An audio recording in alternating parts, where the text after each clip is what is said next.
you. Okay, I am Wanda West. So good afternoon or good morning, depending on where you are in the world right now. And I will be the facilitator for the training today. And I'm also for the Southwest Prevention Technology Transfer Center. I am the Product Development and Distance Learning Coordinator.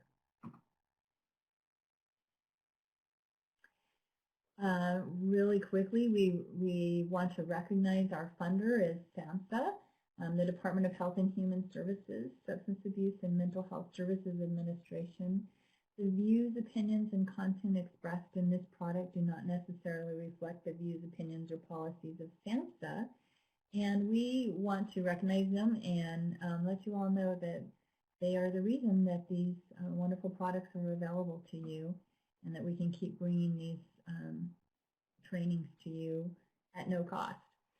So the learning objectives for today really are just to learn about the science of hope. Many of you may be hearing this theory for the first time, and how you are able to use it in your communities as a prevention strategy. So we'll learn about hope, some of its core components, and we'll learn about how to assess hope in youth and adults, and then to practice some of those strategies to nurture hope in youth and adults, and have some discussion about what are some of the things that you can do in your community to begin to implement some of this work in your own work. Our presenter today is Dr. Chan Hellman. He is the director of the Hope Research Center at the University of Oklahoma. He is a professor of social work at the University of Oklahoma. He has written more than 150 scientific publications and presented at numerous national and international conferences worldwide. I just recently read an article about some work that he did in Mississippi last week. So he is traveling all over the place. Chan has also presented his work on hope with TEDx in the fall of 2020, so you want to be sure to look that up. His research is focused on hope as a psychological strength, helping children and adults overcome trauma and adversity, and inform the development of the Hope-Centered and Trauma-Informed Training Program. Chan is the author of the award-winning book, Hope Rising, How the Science of Hope Can Change Your Life, with his co-author, Casey Gwynn. That's a book that's available on Amazon, but I was recently able to download that through my library. So I encourage you, if you find this interesting and helpful and want to learn more about it, there are lots of resources, lots of things that Dr. Hellman has done that you can just take a look at. So again, we also have the document that you can download down in the bottom left-hand corner, and we will send those out to you, and they will be on our website so that you can do some more research as well. So Dr. Hellman, we are going to turn the time over to you for our presentation today. Thank you so much. Well, thank you. And it's an honor to be here with you today and to discuss the science and power of hope. I will highlight, as Wanda mentioned, have been doing quite a bit of work in various communities in Mississippi, working with the judicial youth court system, been working a lot with school districts, quite a few state agencies. The primary focus of the work now is working with organizations to create hope-centered processes. And perhaps towards the end we'll have an opportunity to talk a little bit more about some of those activities. As Wanda mentioned, I am a professor here at the University of Oklahoma, and I'm a quantitative psychologist by training, meaning that my PhD is in statistics, research methods, and the philosophy of science. And when I came to the University of Oklahoma, I immediately started working with our community agencies, primarily focused on domestic violence, child maltreatment, homelessness, food insecurity, doing quite a bit of work in primary, secondary, and tertiary prevention programs, as well as many different intervention programs after adversity has occurred. My interest in hope is really from the context of individuals who are experiencing fairly extreme adversity and stress. And so about 12 years ago, I was doing a housing needs assessment with an organization providing services to individuals living with HIV and AIDS. And as part of that evaluation process, I had the opportunity to very informally meet with a few of the clients receiving these services. And I was introduced to a young man named David. And David had just turned 19 years old, so a fairly young individual. And as David and I had a roughly 10-minute conversation, he not only introduced me to this concept of hope, but he changed my life personally and professionally in very profound ways. Now, David informed me that 3 months earlier, he had been diagnosed as HIV positive. And as David shared that information with me as a psychologist and as somebody who has spent a career evaluating the impact of prevention and intervention programs, I immediately was tuned into the idea, driven by the question that you see above on this slide of what is wrong with you. So as David shared with me this adversity, I started to listen for depression, anxiety, etc. So as David and I continue the conversation, he further shares with me that about 2 weeks prior, he had disclosed to his family that he was HIV positive. They had kicked him out of the house, and he had spent the last 2 weeks homeless in a downtown urban area. And as I'm listening to David tell this story again, I'm really leaning into these things that must be wrong with you. And David begins to shift the conversation and tell me about his future. He is enrolling at a local community college. He knows what his major is. He's already had an appointment with an academic counselor. He knows what courses he's enrolling in. He's already navigated how to pay for it. And it just really struck me in that 10-minute conversation that I'd spent my entire professional career focused on what is wrong with someone and using that to drive the assessment of effective program services. That is, if we can identify what's wrong with you, reduce that, that adversity, that is how we treat well-being. What David shared with me or taught me in that moment is that while I'd spent my entire career focused on what is wrong with you, what I should have also been focused on are those issues driven by the question of what is right with you. So I like to give a little bit of honor to David when I do these presentations. He did not call it hope, and it took me about 3 or 4 weeks to really lean into the idea that hope was in fact what he was sharing with me. Now, a lot of my work has been driven by trauma and adversity, and as most of you are familiar with the adverse childhood experiences, it is really shifting the community conversation away from what is wrong with you to a more trauma-aware perspective of what has happened to you. That is, the perspective of well-being is starting to shift from this reduction of adversity to a more client-centered approach. I believe many of you are familiar with the adverse childhood experiences. I don't intend to spend very much time at all, just kind of a grounding piece before we lean into the conversation about hope. As you know, the adverse childhood experiences from the original work from Folletti and Anda is based upon these 10 adversities that may have occurred before the age of 18. And the idea is if an adversity was experienced, it gets a score of a 1. If it wasn't experienced, it gets a score of a 0. And you can see then that the ACE measure ranges from 0 to 10. The reason I bring that up is while there's such a robust science surrounding the adverse childhood experiences and has helped us better understand the dosage effect of adversities, and certainly how childhood adversity leads to an increased potential of engaging in risk behaviors, etc.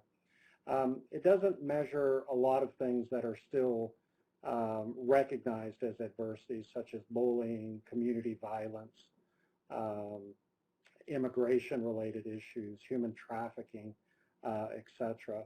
And one of the honors that I have is leading a Department of Justice research project that is intended to extend ACEs and measure polyvictimization across the lifespan. So it right now has identified 30 specific adversities that occur across the lifespan. But much of our knowledge is grounded in this framework of the Adverse Childhood Experiences study. Just as a grounding, want to highlight the latest data from the Center for Disease Control on the prevalence of adverse childhood experiences across the United States.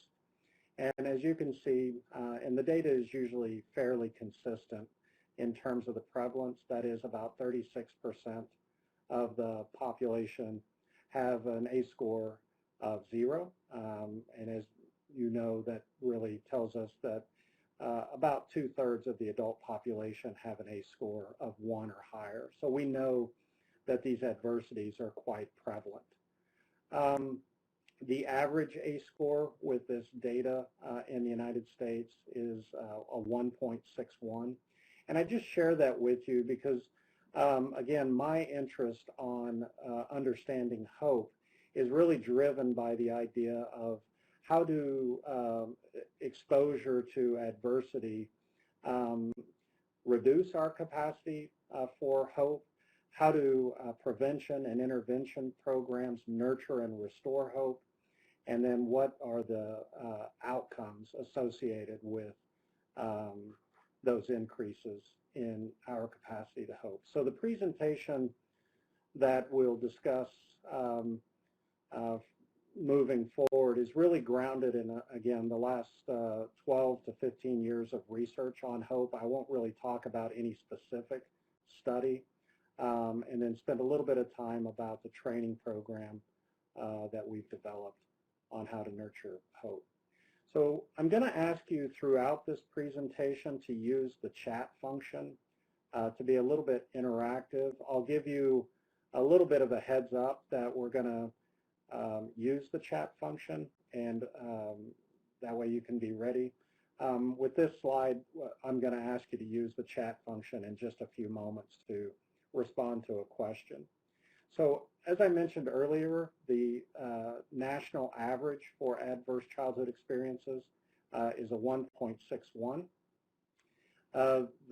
I get to lead the national research on children exposed to domestic violence. And what we've learned for these youth across 22 states is that the average ACE score for children exposed to domestic violence is significantly higher than the national average. You can see the average ACE score for adjudicated youth. This is from the Florida system from a publication in 2014. And then in Oklahoma, our Oklahoma Department of Human Services has made the commitment about 18 months ago to become a hope-centered state agency. So we've trained all 6,500 employees around the science of hope. And one of the programs that we're really leaning into is the foster care system. And so in particular, foster youth in Oklahoma between the ages of 14 and 17, this is the average ACE score in the state of Oklahoma. Now, in working with this program, what I'd ask, and again, use the chat function, but what would you estimate is the average number of placements experienced by foster youth between the ages of 14 and 17? Again, the average number of placements. What is your estimate for that? Great, thank you. Thank you. Appreciate that. And as you can look at the chat function and see the estimates, what I will tell you is it's 15. 15 is the average number of placements for our foster youth who are aging out of the system. When we look at the alumni between the ages of 18 and 24 or 21, the number increases to 20. The average number of placements goes to 20. Now, the reason I highlight that is because that's not captured by the adverse childhood experience, that these additional adversities that are experienced by our youth. And so, Valerie, I agree, that is a lot of placements. So just to stay with that, and again, use the chat function. What would you estimate is the highest number of placements that a foster youth, and this is last year's data, that foster children have experienced, again, between the ages of 14 and 17, what's the highest number of placements that you might estimate?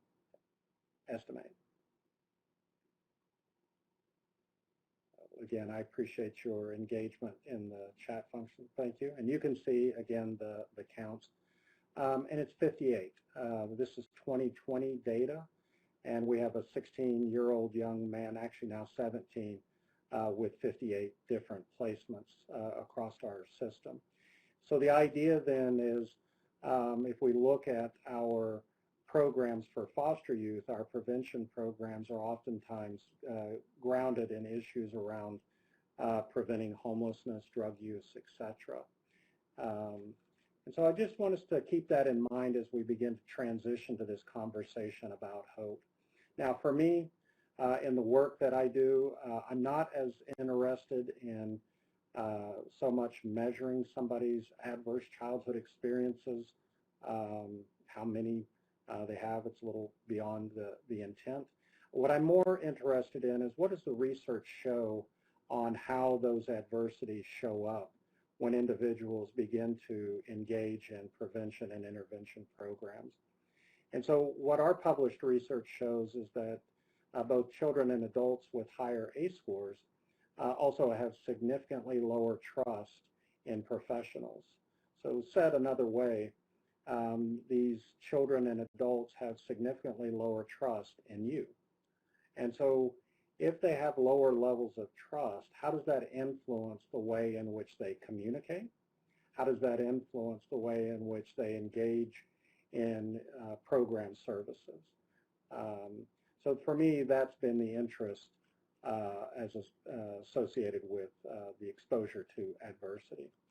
And as we know then, again, from the ACEs framework, is that the trauma and adversity of the past tends to increase the potential for maladaptive coping strategies, these risk behaviors, which ultimately, from a mental health perspective, will lead to opportunities for despair.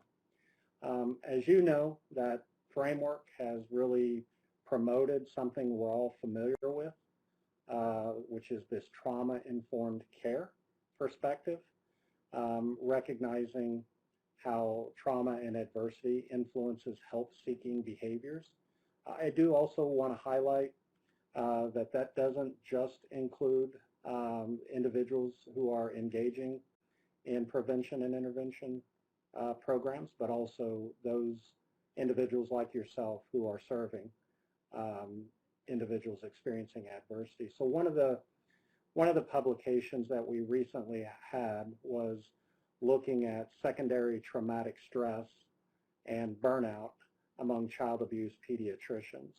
And so what we identified was that when we were able to nurture hope, that the significant associations or effects of secondary traumatic stress disappeared. So hope becomes a protective factor for staff as well as those being served. So what I'll do then is lean into the idea of once we recognize and have this framework of trauma and recognizing the lasting effects of those adversities, the question becomes, what do we do about it? What are some of the ways in which we move forward? And so the presentation today is grounded in the idea of this hope-centered and trauma-informed response that can be used as a framework, again, for prevention and intervention programs. So I'm going to ask you to use the chat function again. So give yourself an opportunity to get ready to type. But when you think about this idea of hope, when you think about that word or that concept, what does hope mean? What do you think of when you hear the word or think about the word hope?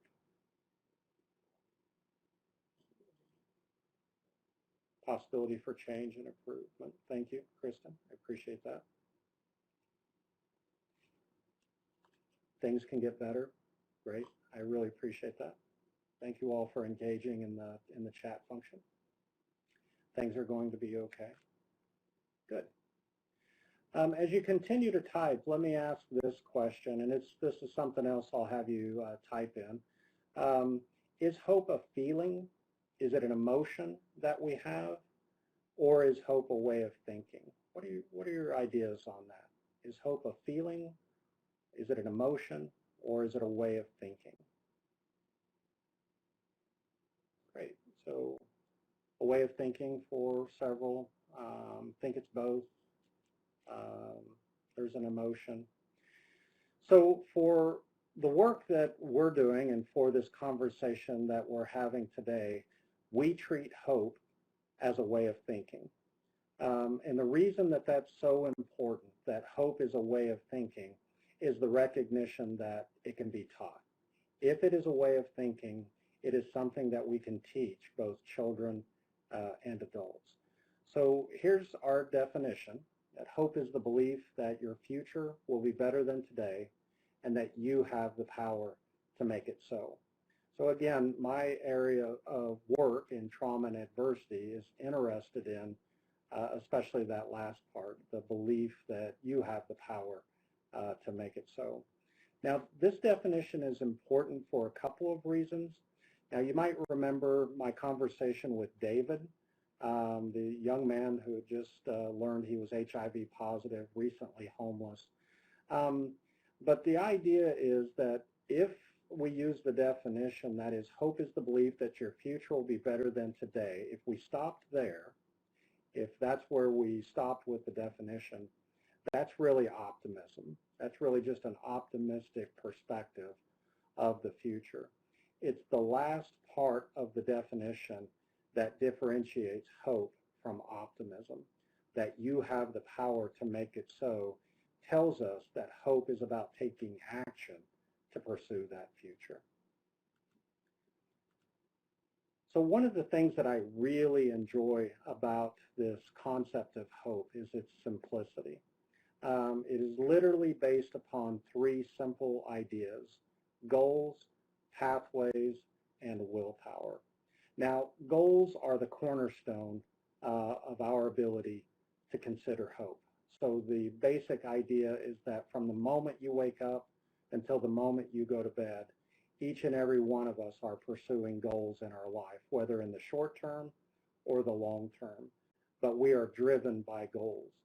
The question with hope is whether or not you have the ability to identify the pathways or the roadmaps of how you're going to pursue those goals. Pathways thinking also includes your ability to imagine or to identify obstacles in those pathways and to begin the problem-solving process to either overcome those pathways or to find alternative routes. So that is what we mean by pathways thinking. Willpower, and you'll see that the word agency is there. Agency is the actual correct psychological term. I prefer to use the word willpower because I work with so many organizations or agencies, and so willpower is just a little less confusing.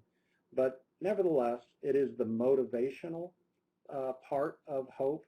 It is your ability to dedicate your mental energy, your attention, your determination to those pathway pursuits. So goals, pathways, and willpower are the three components of hope. So just real quickly, I'll talk a little bit about how the research that we've done has informed us on how trauma and adversity influence both goals, pathways, and willpower. First and foremost is being exposed to adversity influences the type of goal we set. So when we begin to experience adversity, we are more likely to develop avoidant goals or goals of things that we do not want to occur. When we're in a higher hope situation, we will move towards more of an achievement mindset. So first of all, this adversity influences the nature of the goals that we set. The other thing is that, and I see the question from Dustin, and I'll finish this with goals and then try to address that. The other thing that we've learned is that individuals who are experiencing a lot of stress and adversity are much better at short-term goal setting than they are at long-term goal setting. And so just a real quick sort of example of those two frameworks is when I was in high school, actually beginning in 8th grade, I was homeless. I was homeless throughout my high school years. And when I graduated high school, on the final day of school, the principal invited a few of us to come up on stage during a school assembly to announce what our goals were for the future. Now, I had spent the last 4 years basically being driven by the idea of how am I going to get food, how am I going to stay safe, where am I going to be able to take a shower, etc. So I was very focused on short-term goals. And when the principal asked us to talk about what we were going to do for the future, that became very difficult for me. So I started to think about what my options were, knowing that I was losing my safe place. So I had the option in my own mind of working as a laborer for somebody, joining the military, or going to college.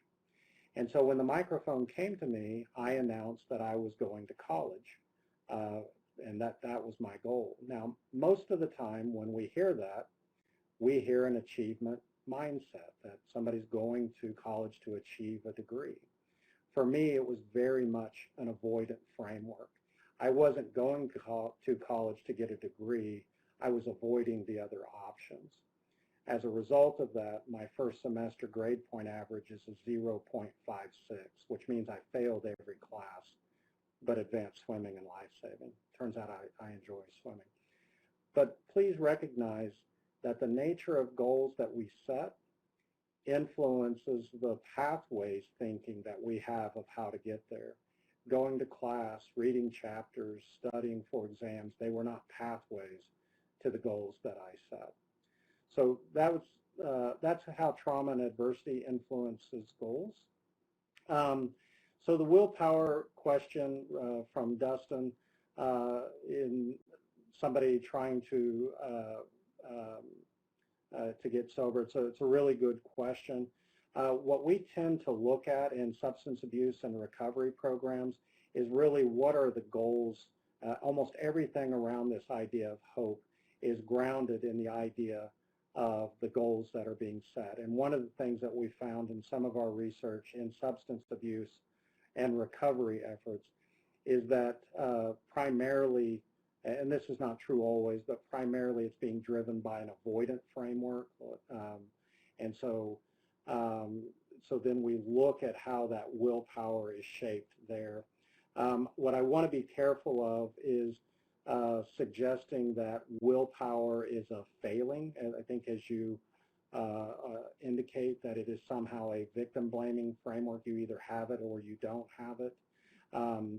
It exists in terms of our mental energy and where we're focusing that mental energy and the extent to which we desire goals. In a few slides, I hope this becomes a little bit clearer in answering your question, Dustin, but I would invite you to hold me accountable, and if I don't fully answer it in a couple of slides, please bring the question back up. It's a very good question. So one of the things that we've also learned is that when children are exposed to adversity, they really struggle with the pathways piece. This is true for adults as well. But the idea of being able to identify strategies by which to pursue goals as well as problem solving becomes one of the first aspects that trauma and adversity tend to influence. And so what we've learned is that individuals, as their hope scores tend to increase, they tend to become much better at finding those pathways. And when we actually do the hope nurturing work, it is grounded in identifying the goals that the individual desire and then working through those pathways components as a mechanism for them to achieve the goals that they desire, not as much as what the system desires. And again, we can talk more about that a little bit later. So a little bit more about the willpower piece.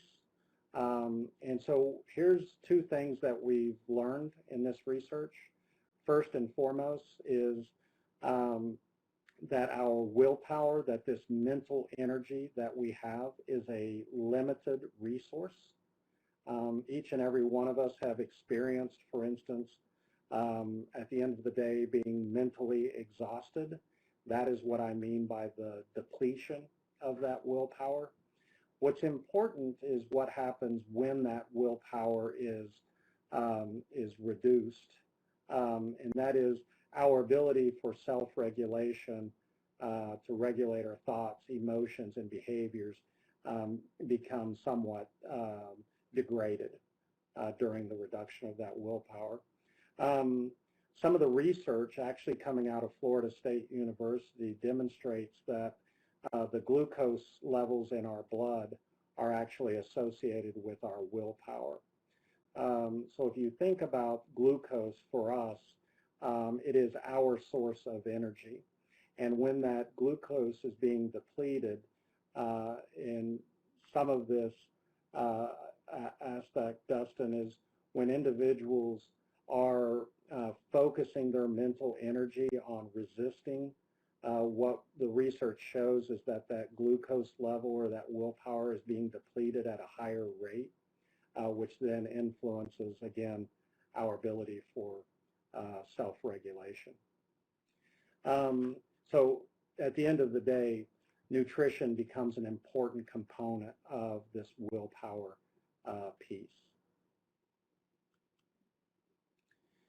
So hope is made up, again, of these three basic ideas: goals, pathways, and willpower.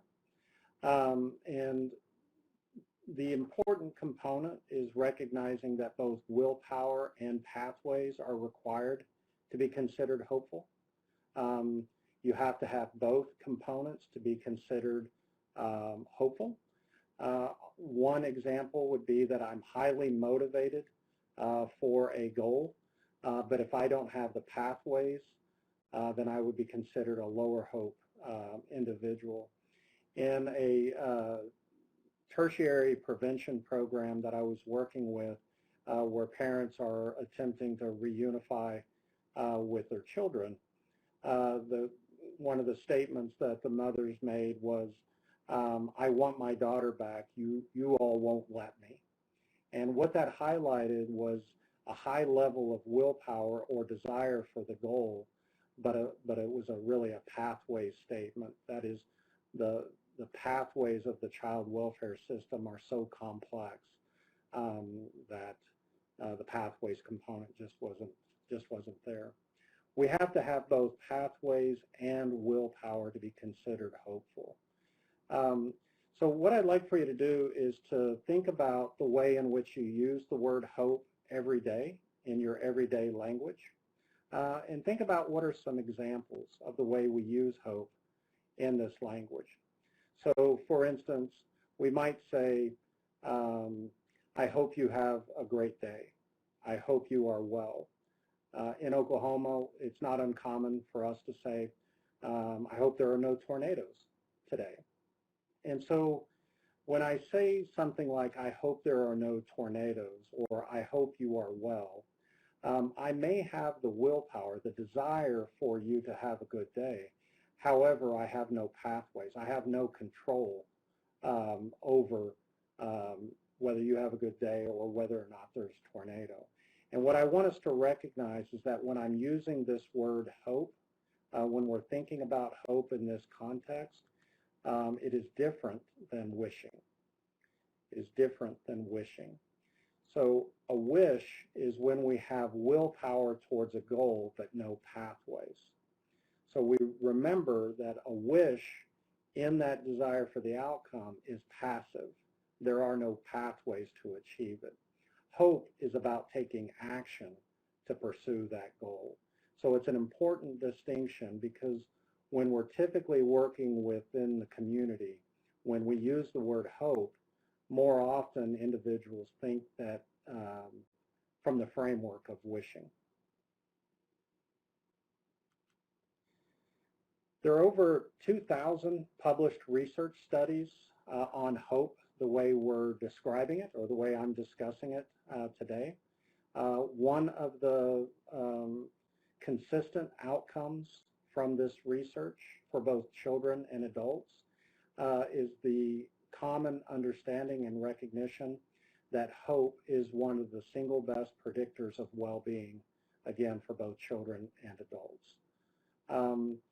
In education settings, what we find is that children with higher hope scores have better attendance, higher grades, higher graduation rates.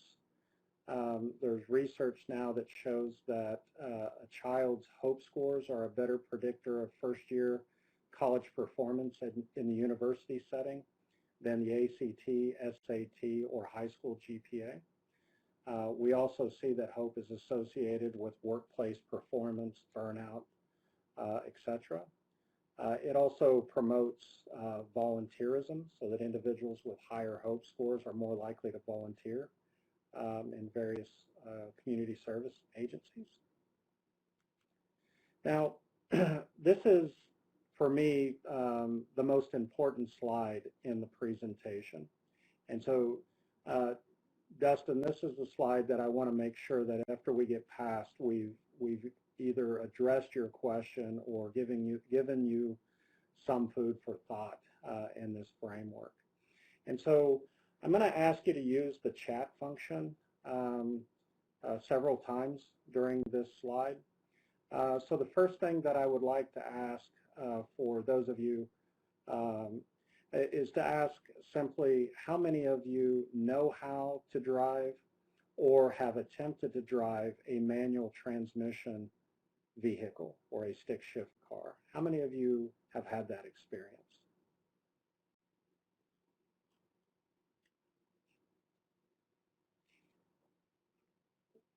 Okay. So far, mostly yes, a few no's. Great, great, wonderful. Okay, so let's set up this scenario. And so what I'd like for you to do is to imagine, for instance, that our goal is we want to drive. That is our goal. Unfortunately, the only pathway available to us is a manual transmission or a stick shift vehicle. So if we're going to achieve our goal, we have to figure out how to drive this stick shift car.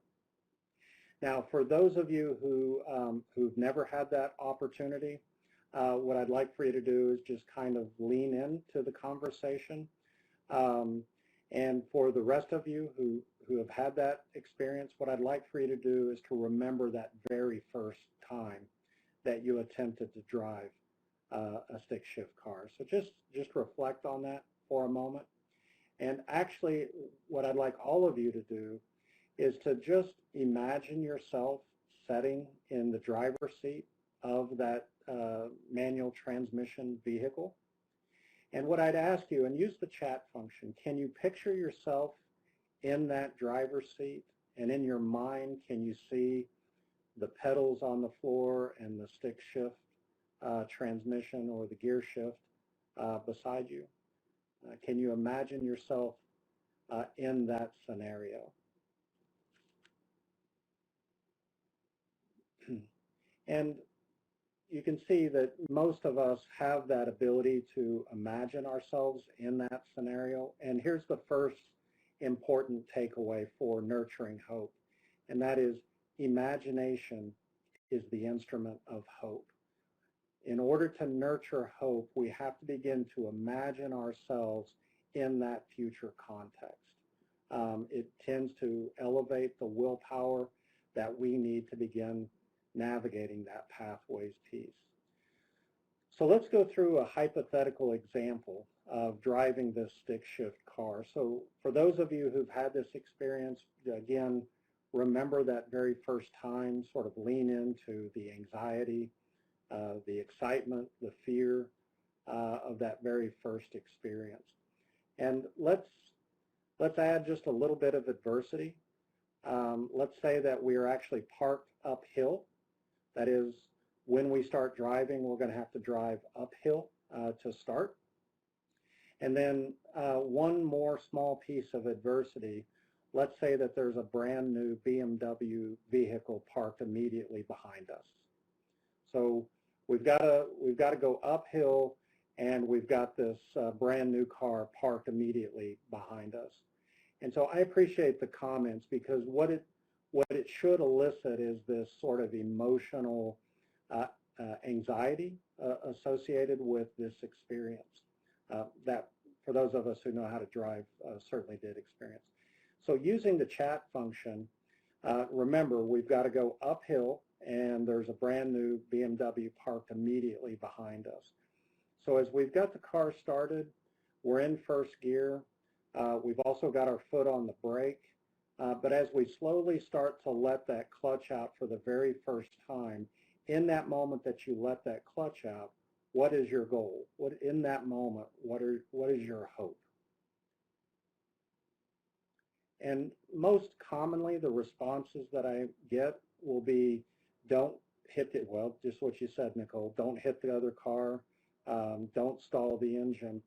And what I would highlight is that in that moment of adversity, you'll notice a high propensity of avoidant goals, right? Look at the chat function, mostly an avoidant framework. And that's what I meant by earlier saying that when we're experiencing trauma and adversity, we tend to go towards that avoidant framework. So we let the clutch out. And let's say that we didn't hit the car behind us, but we immediately killed the engine. That is, we failed. So for those of you who've had that experience, what was going through your mind about your ability to drive when you failed that very first time?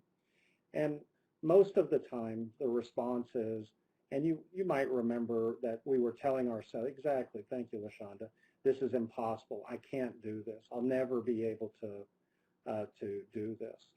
And what we've learned is that this is the self-talk that lower hope experiences generate, is filled with the I can't.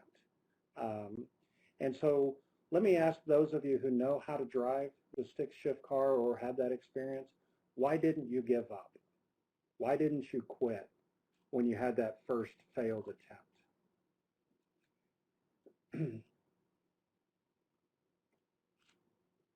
And what we're going to learn is that one of the reasons that we don't quit is because we had the goal of learning to drive. We wanted to drive, but that was our goal.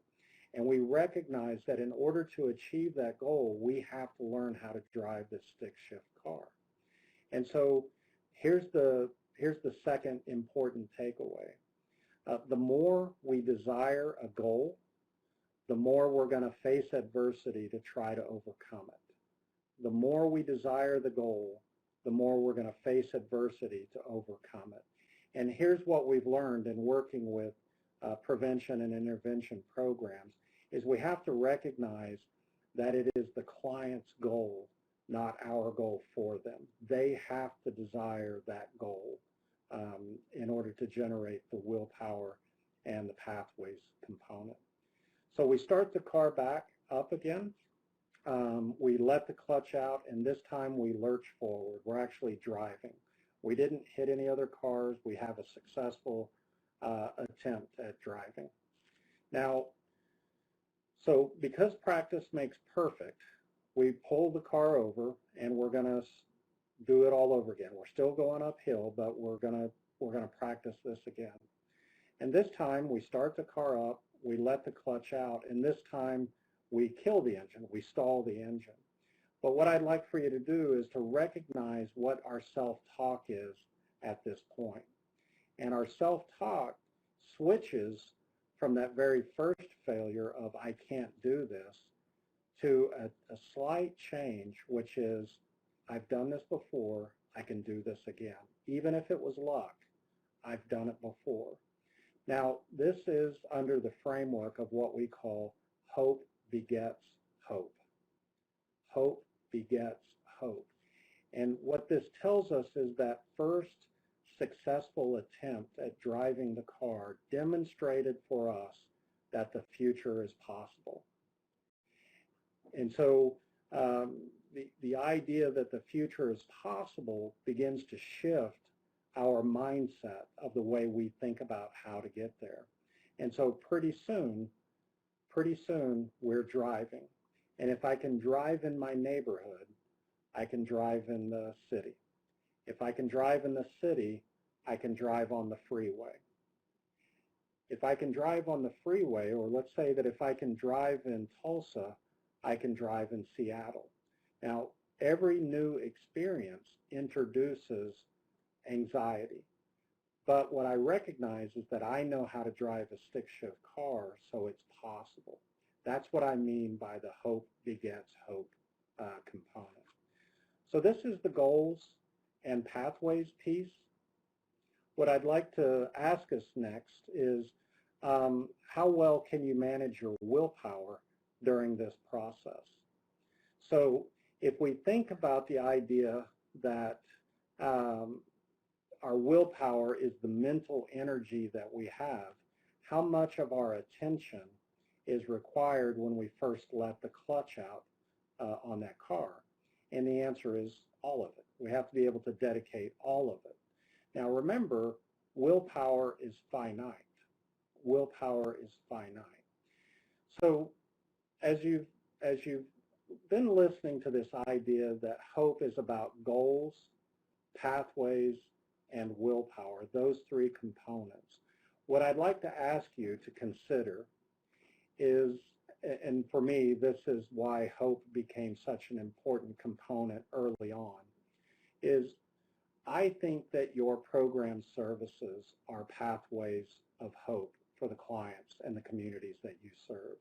I think every one of your organizations and your programs have goals that they're working on with clients, and that your program services are evidence-based, best practice models, and are therefore the pathways to achieve those goals. I think the work that you do in the community is hope. I think that this language of hope describes what you're already doing. For me, the most difficult component is the willpower piece. How do we understand motivation and how individuals engage in those program services? How is it that adversity and trauma rob us of our ability to engage in those pathways pieces. Because if we have to be able to dedicate all of our willpower to letting that clutch out the very first time, my question for you is, if you can consider that your programs are pathways of hope, do your programs make the assumption that your clients can dedicate all of that willpower towards those programs, towards those pathways? Because we have to remember that willpower is limited and that there's so much more to life going on that is detracting our ability to focus our attention. As an example for that, what I would highlight is during this presentation, I'm asking you to be engaged in this conversation. But what else in your life is going on that's demanding your attention? How many of you are thinking about still the work that you have to do today, your emails, etc.? So what are all the detractors going on? And so if we're working with communities that have lost their jobs due to COVID, they're getting evicted, they're not sure where they're going to get their next meal, to what extent can they focus on your pathways while the rest of that life is going on? So for me, hope is really a description of the work that's going on in our communities. And then, of course, what we've learned is that unmitigated trauma isn't a detractor, it's actually a robber of our capacity for hope. So when we are in crisis or chaos, our ability to focus on pathways can become non-existent.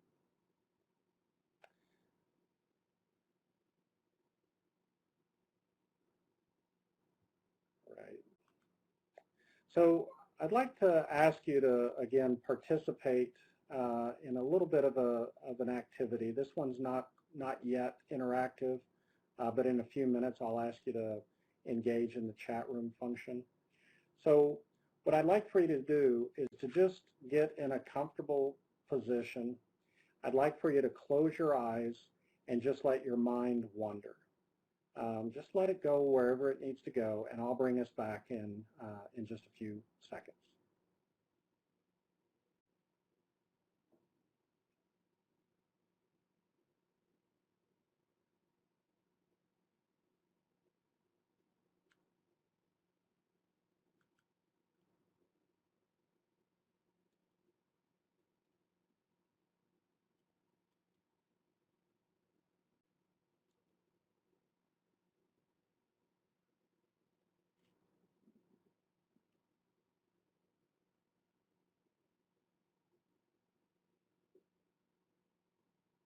Okay, I'll bring us back.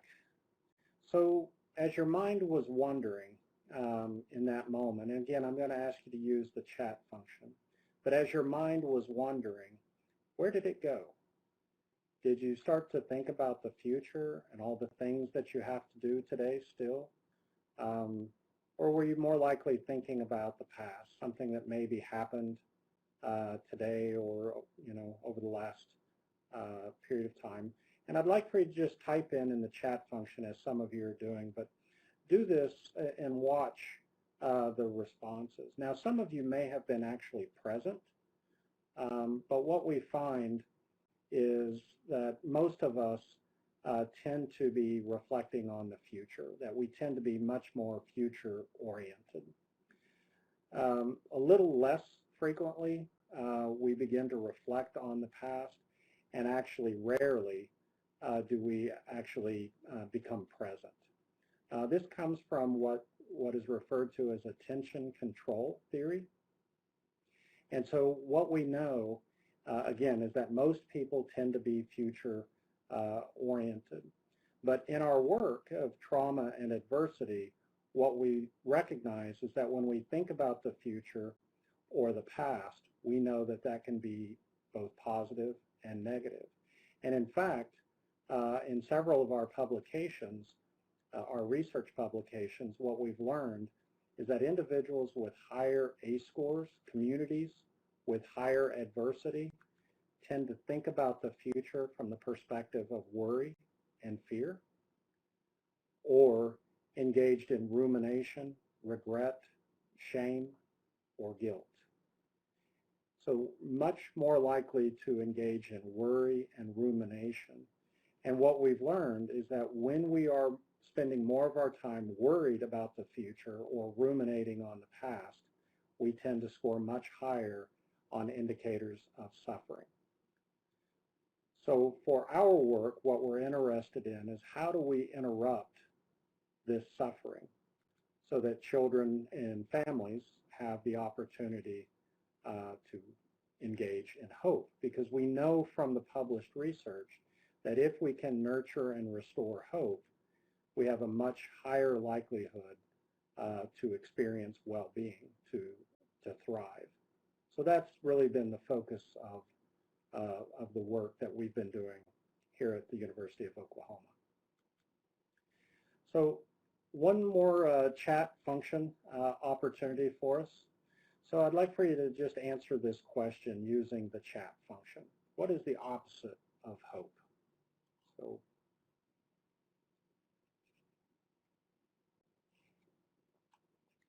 and I just invite everybody to look at the chat and see the responses. That's a very common response that I get everywhere that I do this hope talk or training is really mostly around the idea of despair. What I will tell you is that despair is still an important part of hope. That actually the opposite of hope is apathy. It's when we give up. It's when we give up. So hopelessness is when we look at a future goal and we recognize no matter what we do, we're going to fail. No matter how hard I try, I'm going to fail.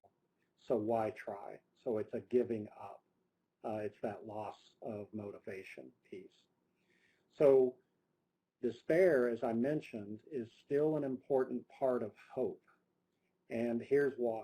With despair, I still experience willpower or mental energy towards the goal. It's just that that goal is significantly blocked. Now, with despair comes a sense of urgency. We begin to experience that whatever solution is going to happen has to happen right now. And unfortunately, with despair, if we're unable to interrupt that, despair can lead to desperation. Despair can lead to desperation. And when we experience desperation, sometimes we find pathways that are very dysfunctional for us and or those around us. So the loss of hope is really a process. It starts with the idea that when we begin to have our pathways blocked, we experience anger, we can experience rage.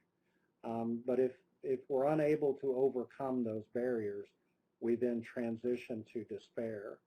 If we're unable to navigate out of despair, it will ultimately lend itself towards this idea of apathy. So that's the loss of hope process. Now, one of the things that I'd like to share with you is that the state of Washington, in their survey for youth, they call it the Healthy Youth Survey. Every state surveys 6th, 8th, 10th, and 12th grade students.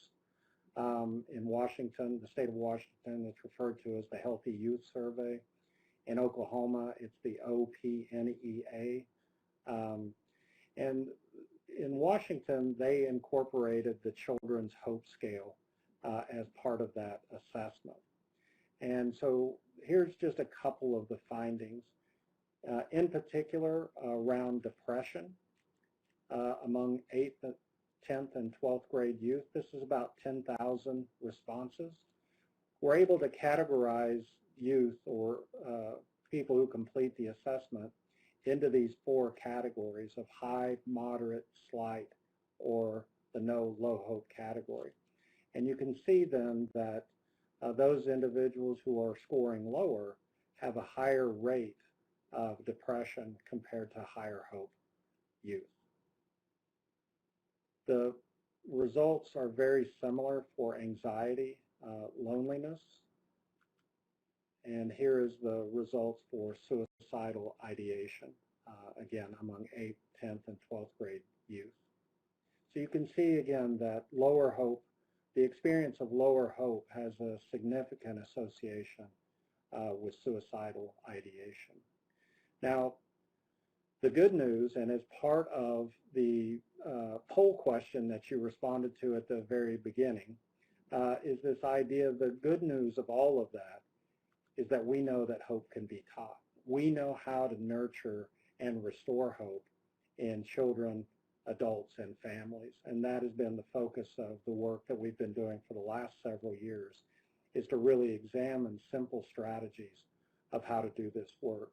Now, these strategies that I'm going to give you a big overview in just a moment starts with the idea of setting goals and understanding the nature of those goals.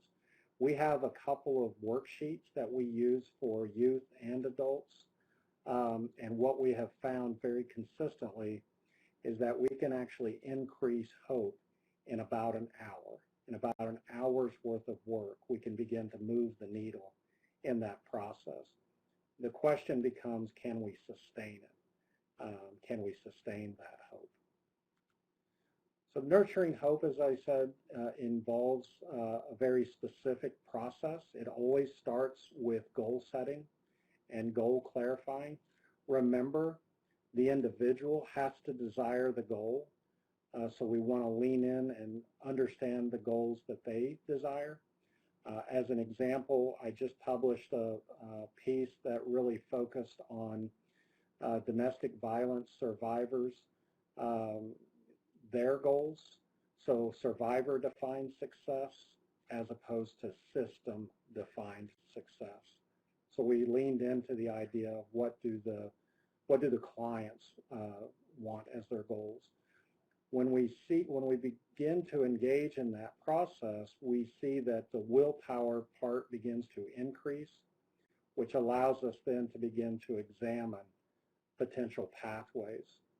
Once the goals and pathways are identified, we have this whole process of creating future memories of success.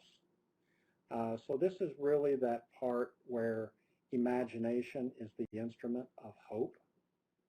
Beginning to really lean into what is it going to be like when you achieve your goal. And this is the simple process that we use. As an example, we do some work with high trauma exposed youth and in a very specific program that is a collaborative with YMCA type of programs. So this is a pretty high adverse group of youth. And you can see this is just their exposure to the adversity, high rate of exposure to domestic violence, parent incarceration, etc. Now, what I want to highlight is that this is not a therapeutic process per se. This data that I'm sharing with you. We actually trained 17, 18, and 19-year-old YMCA camp counselors on the science of hope. They went through about a 2-hour training with us. And it is basically set around every day. Children set goals of things that they want to achieve, such as going down a zip line, being in a canoe, riding in a boat, etc. So it's a challenge by choice framework. We measure hope 30 days before the experience, the last day, which is a 1-week experience, and then a 30-day follow-up. And so here's our results of that. We've actually replicated this over the last 5 years. And so what we see is a significant increase in this youth hope scores. And what I want you to pay attention to is two things with regards to this slide. First, you'll notice that there is a 2-point increase in this hope score from pre-test to post-test. What I want you to hear is that that 2-point increase in hope predicted a letter grade change in the classroom. So it's really about the power of hope to predict positive outcomes. And this is something that we find very consistently. The second thing that I want you to recognize or to see is that this pre-test score reflects slight hope category. And the post-test score is the lower end of the moderate hope category. So we didn't take children from low hope to high hope. We simply moved the needle, and it predicted a letter grade change in the classroom. So that, for me, is the power of hope. Again, we know how to do this process of introducing the language of hope. It always starts with goal setting, and then problem solving, the willpower development. So it's a very consistent process. So I'm going to be coming to the end of the presentation in just a few moments. But what I want to highlight, especially for those of you who are doing this work in prevention and intervention, is I also want you to see the impact that it has on staff. So working with various organizations, this data is based upon, I think, a couple thousand responses of individuals doing direct service activities, both prevention and intervention programs. So the first thing that we're interested in is really comparing hope and resilience, because in this world of trauma and adversity, we tend to hear the word resilience a lot. So one of the questions that we often get in the Q&A is, how is hope and resilience related? And I can talk about that again during the Q&A. But what we're interested in is comparing hope and resilience to staff well-being. Now, a solid line represents that it is statistically significant, whereas the dashed line identifies that it is not statistically significant. And the numbers that you see range from 0 to 1.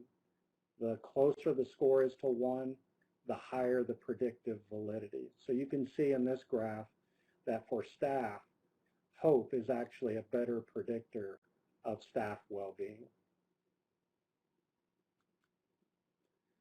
When we look at burnout, we again see that hope, that individual hope, is an important predictor. That is, with this negative value, you see that higher scores on hope predict lower levels of burnout. So again, nurturing hope of staff can be a significant protective factor for these adversities. We also know that hope becomes the better predictor of reducing burnout and therefore lowering turnover among staff. Again, we know how to nurture hope. Hope is something that can be taught. It is something that can be learned. When we look at personal goal attainment of staff, we again see that hope, their level of hope, becomes the significant predictor. You'll notice that burnout has a negative association. That is, higher levels of burnout result in lower levels of goal attainment. But you'll see that hope is the stronger predictor. When we begin to look at the organization's goal attainment, this is where collective hope emerges. So for us, if individual hope is such a strong predictor of well-being, what we became interested in is, what does collective hope look like within an organization? And again, happy to talk about that during the Q&A period if anyone's interested. So for me, the idea of thinking about hope is this basic idea that at the heart of change is our ability to understand the way things are right now in our life. For instance, if I'm experiencing adversity, when I was experiencing homelessness as a youth, I specifically remember a moment in time where I was really reflecting and really caught up in how much despair I was experiencing. And because of a middle school teacher and coach that I had who taught me um, that things could be different. And when I began to imagine that things could be different, that is where hope was born. And so that ends my part of the formal presentation. So I think we have a little bit of time set aside for Q&A.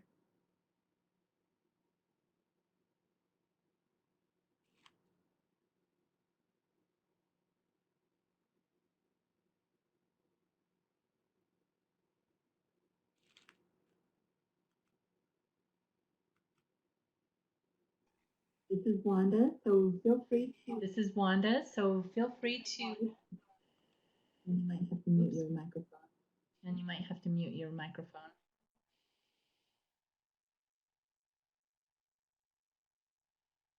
Feel free to type your questions in the Q&A or in the chat box.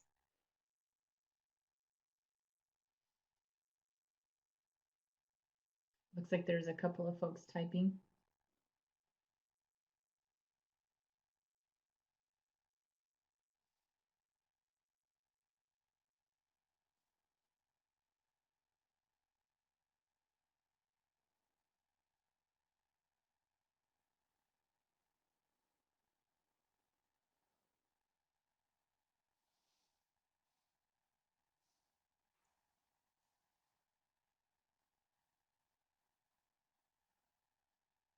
If some of you will use the Q&A, then it'll free up the chat and you can take several at a time. Okay, Dustin says, I appreciate your explanation on this. When dealing with folks with SUD, the idea of hope is huge. It always comes up. Yes, I need to help, but how do I sustain that I have learned the idea of hope and the idea of willpower in the context that it will come from being motivated makes a lot of sense to me. I'll go ahead and make a quick comment about that. So Dustin, I appreciate your question earlier and your follow-up response. I see programs like the 12-step program as pathways of hope. And I'm very interested in the whole idea of substance abuse recovery because part of that whole idea is that my willpower is what got me here in that framework. And one of the things that we know, especially about successful programs, is that one of the single best predictors of nurturing hope in those contexts is social connectedness. So our ability to be connected to others. Within our training program, it falls under this context of hope is a social gift. Hope is not something that occurs in isolation within us. It occurs in relationships. So we've evaluated mentoring programs, etc., peer mentoring as well as public mentoring kinds of programs as well. So thank you very much.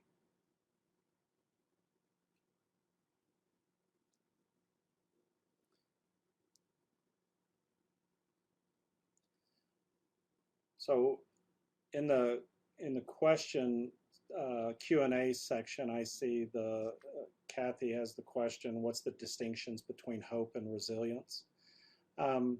If you want to know a lot more about what I've think about that, if you go to the ACEs Connection website, now the PACES Connection website, you'll see that I've actually written quite a bit about hope and resilience. I want to start off on my response that saying whatever resilience is, it's good. It's just that resilience means so many different things to different people. that we're never really sure what resilience actually refers to. And so one of the things that we found, we've actually published a couple of science or research papers on this. And here's my final takeaway from all of that work, is that hope is the mindset that drives resilient behaviors. And that's what the research shows, is that resilience is a good thing. And what we know is that if we can nurture a mindset that the future can be different, it allows individuals to engage in those behaviors that will enhance their resilience. So that's my sort of final take on that. But you can find a lot more on, again, the PACES connection.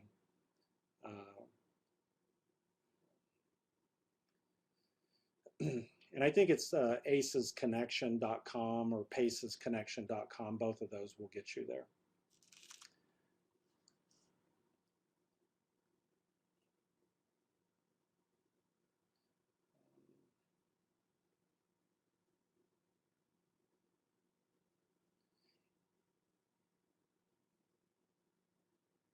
Yeah, so Kristen Munt, you're actually typed in a question in the chat function that we actually get quite a bit. We've had a lot of community level conversations, both here in Oklahoma, California, Washington, and others that deal with conversations around sort of systemic oppression, historic trauma. How do all of those things interplay in the context of hope? And I don't know that we've resolved the problem. I personally don't believe that I'm the person to lead that conversation. I would love to be a part of it. And one of the things that those conversations have helped us sort of frame,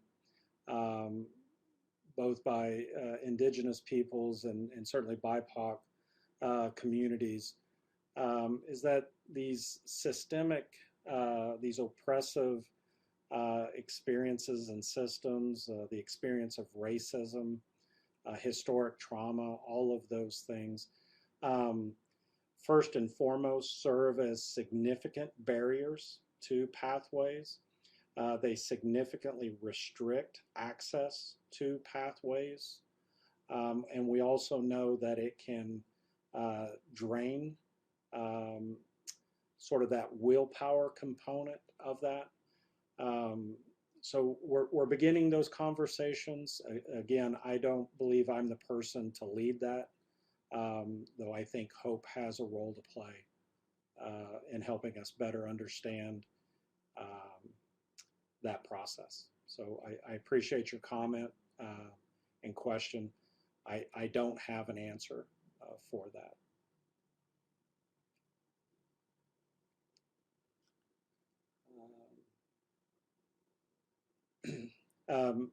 Kristen, a final comment. As I mentioned earlier, I'm working on a Department of Justice project that includes polyvictimization, or these adversities across the lifespan. And included are the three adversities of racism, systemic oppression, and historic trauma. We've also included immigration. So we're trying to study it, but again, I don't have a whole lot of data on that yet. So, and Wanda, I would invite you, if I'm missing some of the questions, to kind of tell me to get back in line.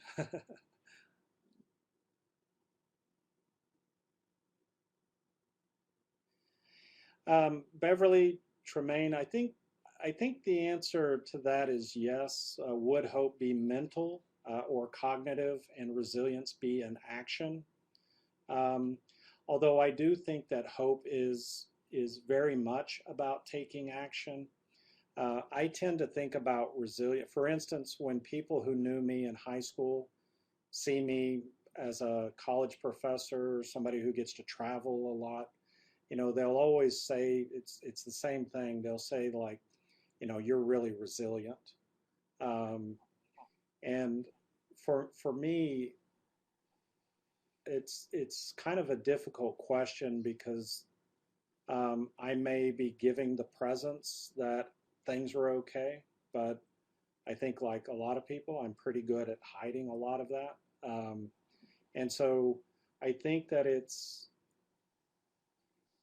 that mindset that allows me to engage in resilient behaviors. Um, that's kind of how I frame the resilience piece. It's not so much from whether or not somebody is or is not resilient, but what are the what are the behaviors, what are the community resources, what are the you know positive experiences that can help people buffer the adversities that they may experience. And Chan, you had one right up above Bev's, right up above Bev's from Jesus. From Jesus. Okay. In the chat pod. In the chat pod.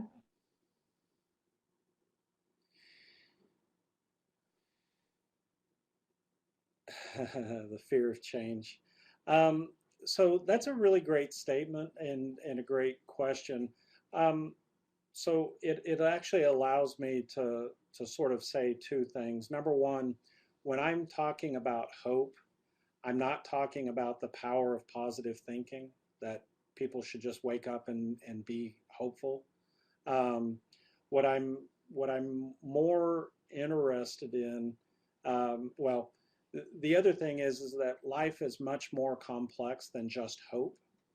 There are other very important character strengths that we know of, and so let's go back to substance abuse and recovery. Um, and if I have been navigating um, substance use for a long time, and I finally get into a a program of some sort, what I would highlight is we should acknowledge the level of courage and bravery that it takes for individuals to engage in prevention and intervention programming. That is a very important component of our ability to nurture hope as well. So fear of change, I think so. I think that's going to be a part of it, especially if it's big change, big scale change.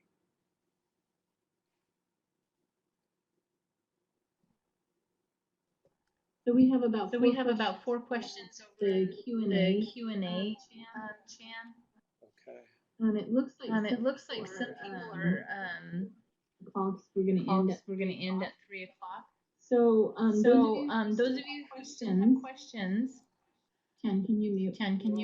Your microphone? Thank you.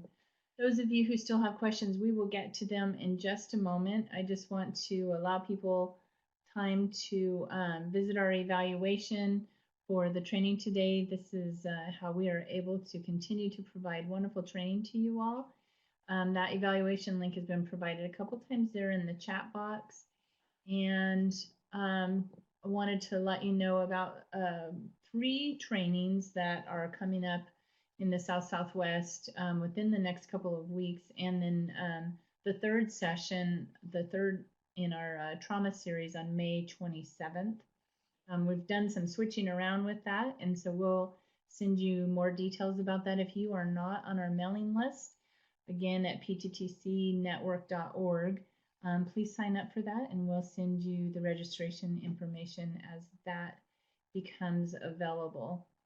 And again, we will have all of this information, the recording, the PowerPoint, the handout that will be sent to you by email next week, and then be placed on our website from now through eternity. I don't know for as long as you need it. So it will be there as a resource for you. And we've provided some other resources. The ACE Connection is a great resource. Chan's book, some of the other resources that we've talked about today. So please take a look at those. If you would like, you can, instead of using the link, you can take a picture of that QR code. There you go. QR code. It came to my memory. Take a photo of that with your phone and it'll go straight to the questionnaire. And lastly, here is my information, and I'll post that in the chat box so that we can go back and complete some of those questions. If you are interested, then, okay, so just a couple of minutes. If you are interested, you can hang on for a minute, but if not, then we will answer some of those and send those out by email. Does that sound okay, Chan? Or do you have to go? I'm going to need to step away for a dissertation defense, but I can answer a question or two. Okay. All right. Okay. All right. So we have Valerie's up at the top.